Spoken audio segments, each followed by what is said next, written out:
Halo sahabat Labmania, kembali lagi di Labmania Talk episode kesekian kalinya. Nah, untuk hari ini Labmania Talk akan diisi oleh aku ya. Perdana juga karena hari ini adalah hari pertama aku masuk ke segmen Labmania Talk di Labmania. Nah, yang biasanya itu diisi hostnya oleh teman saya yaitu Yanti gitu ya.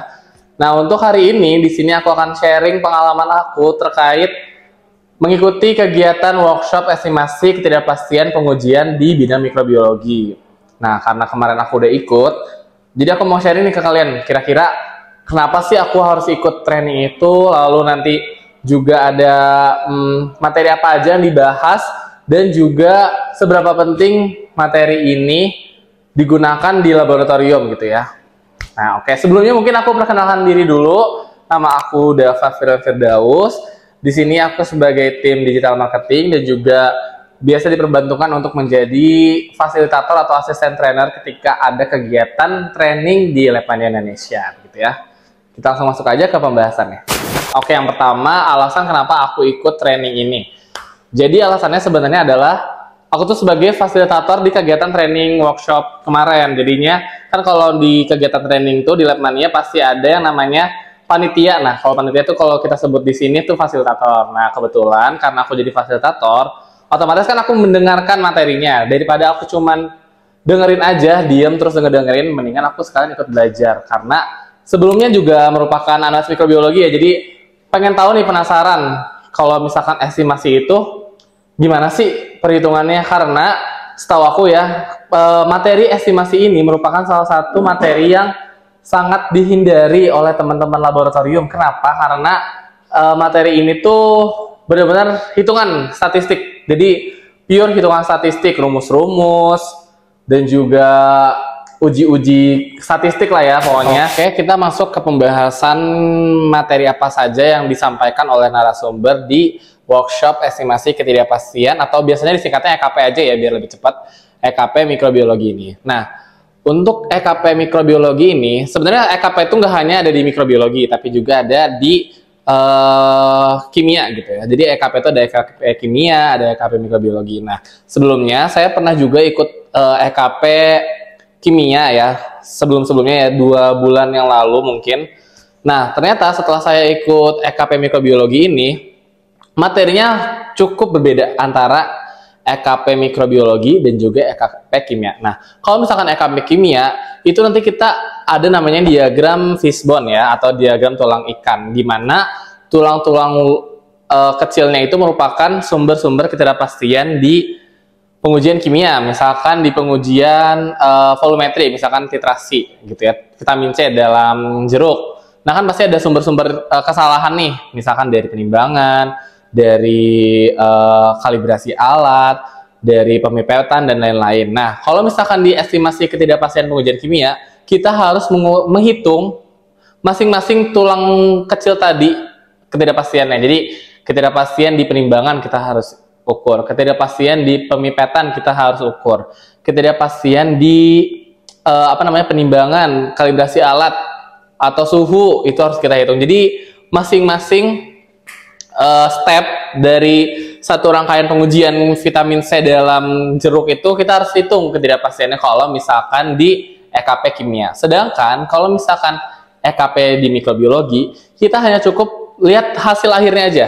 Jadi yang penimbangannya, pembuatan media, dan lain-lain itu kita kesampingkan. Jadi kita hanya fokus di hasil total koloninya aja untuk dimasukkan ke dalam perhitungan EKP mikrobiologi.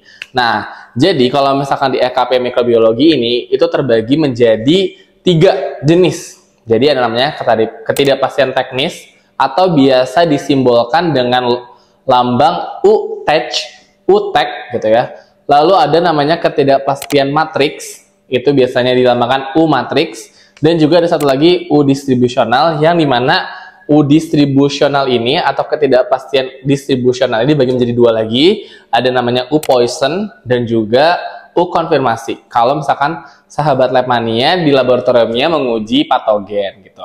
Nah, apa sih? Dari mana sih kita bisa dapetin ketiga data ini? Atau gimana sih caranya kita ngitung ketidakpastian ketiga ini? Nah, untuk ketidakpastian teknis, kalau misalkan teman-teman di laboratorium sudah melakukan uji banding antar analis, atau uji banding antar laboratorium, atau bahkan uji profisiensi, teman-teman bisa mengambil datanya dari situ.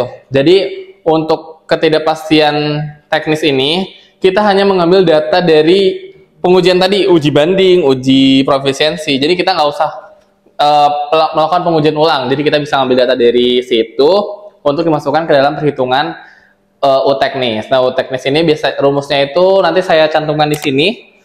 Biasanya kita mencari standar deviasi gitu dibagi dengan jumlah data dan lain-lain. Nah, untuk U-matriks, kalau misalkan sampel kalian homogen atau dipercaya atau diusahakan homogen, itu teman-teman tidak perlu mencari ketidakpastiannya, karena ketidakpastian matriks itu sudah ada ketetapan nilainya. Jadi kalau misalkan maaf, kalau misalkan teman-teman menguji sampel yang homogen seperti larutan-larutan ya, yang bentuknya liquid kayak susu, lalu air minum dalam kemasan, pokoknya yang liquid itu teman-teman cukup menggunakan ketetapan saja untuk mendapatkan ketidakpastian matriks. Nah, untuk ketidakpastian distribusional kan ada dua ya, tadi ada Poisson sama Poisson sama konfirmasi. Nah, untuk Poisson ini itu teman-teman cukup menggunakan data koloni pada cawan Petri. Itu saja cukup. Dan juga untuk konfirmasi adalah teman-teman melakukan ketidakpastian konfirmasi jika teman-teman melakukan pengujian patogen. Kalau misalkan teman-teman nggak melakukan pengujian patogen seperti E. coli, lalu Bacillus, Staphylococcus, dan lain-lain, itu teman-teman nggak perlu menghitungnya lagi. Nah, setelah kalian mendapatkan tiga ketidakpastian ini, nah itu tinggal digabungkan saja menjadi ketidakpastian gabungan dan diperluas. Itulah yang menjadi nilai estimasi ketidakpastiannya. Jadi misalkan, aku kasih contoh satu ya. Jadi kalau misalkan setelah menghitung ketidakpastian teknisnya mendapatkan 0,15. Tulis di sini, aku tulis ini ya. Ketidakpastian teknisnya 0,15, ketidakpastian matriksnya dapat 0,1, lalu untuk ketidakpastian Poissonnya dapat 0,2, itu untuk ketidakpastiannya adalah sekian. Ya, nah itu untuk perhitungan ketidakpastian menurut aku cukup mudah karena bisa menggunakan Excel gitu ya. Jadi nggak perlu ngitung manual, bisa di Excel. Itu cukup mudah sih. Mungkin yang agak sulit di sini adalah mencari datanya, karena data kan kadang tidak sesuai dengan keinginan kita gitu ya. Kita udah menguji ini, kita butuh data ini, tapi ternyata datanya jelek nih. Nah, itu mungkin kesulitannya. Atau mungkin teman-teman yang belum pernah melakukan ketiga tadi, uji banding, uji profisiensi, atau bahkan verifikasi validasi, itu mungkin akan kesulitan untuk mencari datanya begitu.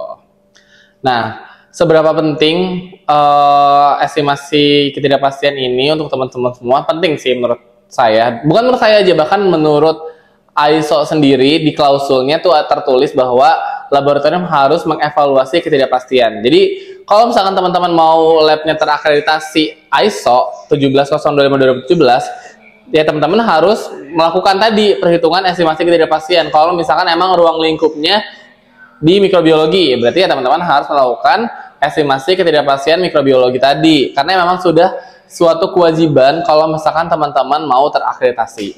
Selain itu, nilai ketidakpastian ini merupakan salah satu jaminan kepada customer gitu. Jadi misalkan kita menerima sampel dari customer, terus kita ngasih hasilnya, tapi kita juga harus ngasih estimasinya. Jadi kan namanya nilai benar itu susah ditentukan ya.